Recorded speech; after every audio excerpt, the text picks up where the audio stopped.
Perseteruan antara KPK dan Polri sampai sekarang sebenarnya belum mencapai titik terang. Permasalahan masih terjadi, keributan di media massa masih terjadi. Sore ini kita bertemu dengan pelaksana tugas pimpinan KPK Taufik Ramruki untuk memprediksikan kira-kira bagaimana penyelesaian kasus antara KPK pasca penetapan Budi Gunawan. Selamat sore Pak Ruki. Selamat sore Mas Budiman, apa kabar? Baik. Masih ada pertanyaan di publik sebetulnya. Bagaimana Pak Ruki sebagai Ketua Pelaksana Tugas Pimpinan KPK memandang kasus Budi Gunawan yang sudah dinyatakan bahwa tidak berwenang oleh lembaga pra-peradilan itu sendiri? Sejak diajukan kasasi terhadap putusan pra-peradilan yang menyatakan KPK tidak berwenang, maka sebetulnya pada pimpinan lama yang 4 orang telah dipikirkan berbagai alternatif. Salah satu alternatif yang paling kuat adalah penyerahan penanganan kasus BG kepada penyidik lain. Siapa penyidik itu? Yang jelas ketika itu diputuskan tidak mungkin diserahkan kepada kepolisian RI. Maka alternatif berikutnya diserahkan kepada kejaksaan. Eksekusi daripada keputusan itu dilakukan setelah PLT masuk. Di PLT pun kemudian ini dibicarakan lagi berlima secara lengkap.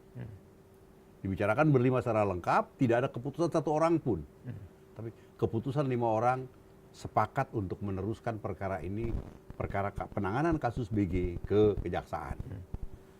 Dasarnya, alas hukumnya ada, yaitu pasal 44 ayat 4 dan ayat 5 dengan pasal 11, yaitu koordinasi dan supervisi. Maka kemudian diputuskan oleh kita untuk menyerahkan kasus ini ke penyidik. Tetapi penyerahan ini tidak digelundungkan begitu saja, Mas Budi.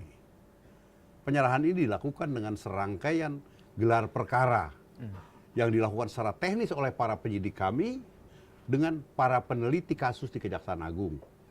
Dari pihak Kejaksaan Agung dipimpin oleh direktur, pada awalnya dipimpin oleh Jampitsus, dari kami dipimpin oleh Deputi Penindakan. Kemudian berlanjut kepada hal-hal teknis.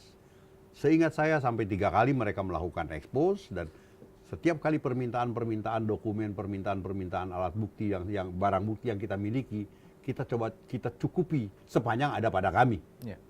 Artinya putusan untuk melimpahkan perkara BG ke Kejaksaan Agung adalah putusan yang kolektif dari semua pimpinan KPK yang ada. Betul, tidak mungkin pimpinan KPK siapapun juga orangnya begitu kuatnya sehingga bisa katakanlah quote-unquote mempengaruhi 4 keputusan yang lain. Semuanya betul-betul dipertimbangkan secara matang dalam sebuah sidang pimpinan yang 5, dihadiri oleh orang ke-6 yang tugasnya hanya mencatat dan merekam apa yang kita bicarakan. Rekamannya semuanya ada tentang pembicaraan itu. Tapi ada yang memandang bahwa KPK terlalu cepat kalah dan terlalu cepat menyerah dengan melimpahkan kasus itu ke kejaksaan.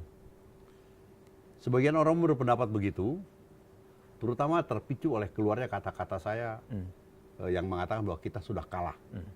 Sebetulnya yang dimaksud dengan kekalahan itu adalah ketika kita digugat pra-peradilan dan dinyatakan oleh Hakim Sarifin bahwa kita tidak berhak, tidak punya wewenang, tidak punya kompetensi untuk melakukan penanganan penyidikan terhadap saudara BG, dan kemudian ketika mengajukan pra-peradilan, kita juga pra-peradilan itu dinyatakan ditolak. Itulah situasi yang terakhir. Nah, tinggal kita berpikir bagaimana kita menyelesaikan babak akhir dari persoalan ini.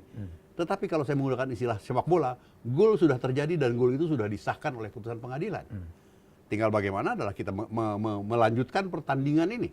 Nah, itulah yang misleading memang saya katakan. Maksud saya, kita boleh kalah dalam sebuah pertempuran, tapi kita harus menang dalam pertempuran lain, dan secara keseluruhan kita mesti menang dalam peperangan yang kita lakukan, yaitu perang melawan korupsi. Ada satu isu lagi, banyak orang berharap pimpinan KPK kemudian mengajukan peninjauan kembali atas keputusan pra-peradilannya yang diputuskan oleh Hakim Sarifin. Gimana Pak Ruki memandang itu? Sama dengan pimpinan KPK yang 4 yang lain, yang mengatakan yang sesungguhnya semuanya adalah sarjana hukum, bahkan ada doktor ilmu hukum yang berpendapat bahwa pra-peradilan itu domainnya pada hukum acara pidana. Sedangkan PK itu pada hukum pidana material. Karena itu yang diberikan hak untuk mengajukan PK adalah terdakwa, terpidana, atau ahli warisnya. Nah, ketika kita menggunakan ketentuan ini, siapa sebetulnya terpidana dan siapa yang ahli warisnya? Apakah KPK punya legal standing untuk melakukan itu? Pimpinan KPK yang terdahulu sama pendapatnya dengan pimpinan PK yang belakangan, bahwa kita tidak berhak mengajukan PK.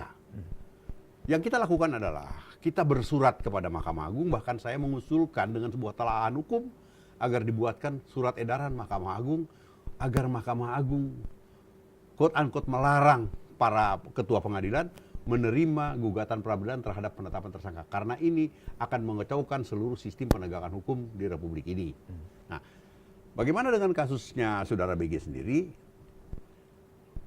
Sebagaimana pikiran-pikiran praktis seorang yang berbeda dengan pikiran-pikiran para ahli hukum, saya pendekatannya kepada manajerial. Saya katakan kepada staf hukum saya, siapkan memori PK. Segera staf hukum kami menyiapkan, berkonsultasi dengan para ahli-ahli hukum yang sependapat bahwa PK itu boleh dilakukan oleh KPK, dan barang itu sudah siap, hanya tinggal kita mengatur timing saja kapan kita harus luncurkan. Tentunya ini harus kita lakukan dengan berbagai kepentingan-kepentingan praktis. Terutama buat kami adalah putusan sidang pra-peradilan ini punya efek, yaitu munculnya berbagai pra-peradilan, baik terhadap KPK sendiri maupun terhadap kepolisian dan kejaksaan, di mana penetapan tersangka dijadikan objek pra-peradilan. Kami saja sudah menerima sekurangnya 4. Tentu pra-peradilan adalah hak seseorang yang ditetapkan sebagai tersangka. Tetapi Pak Budiman bayangkan, beban kami menjadi bertambah karena penetapan ini yang menurut kami bukan menjadi objek pra-peradilan. Ini yang harus kami hadapi. Yang kedua, ternyata penetapan ini punya dampak yang besar terhadap penegakan hukum secara keseluruhan. Nah, yang ketiga tentunya, saya memperhatikan dinamika di dalam internal KPK. Bahwa salah satu key performance indicator yang mereka kehendaki dari pimpinan yang sekarang, lebih tajam lagi dari PLT pimpinan KPK, bahwa kalau pimpinan KPK tidak melakukan PK, maka ini dianggap mereka tidak akan menghambat dan memperlemah pemberantasan korupsi. Tentu saja bisa orang berpendapat berbeda, tetapi saya melihatnya dari sisi semangat. Saya sih positive thinking saja. Pendapat-pendapat seperti ini dilihat dari perspektif semangat, mungkin benar. Pemberantasan korupsi tetap harus digelorakan semangatnya, terutama di kalangan anak-anak saya sebut mereka anak-anak yang berada di KPK. Walaupun tentu caranya bagaimana gelora ini kita alirkan secara proporsional sehingga pemberantasan korupsi tetap berhasil guna dan berdaya guna.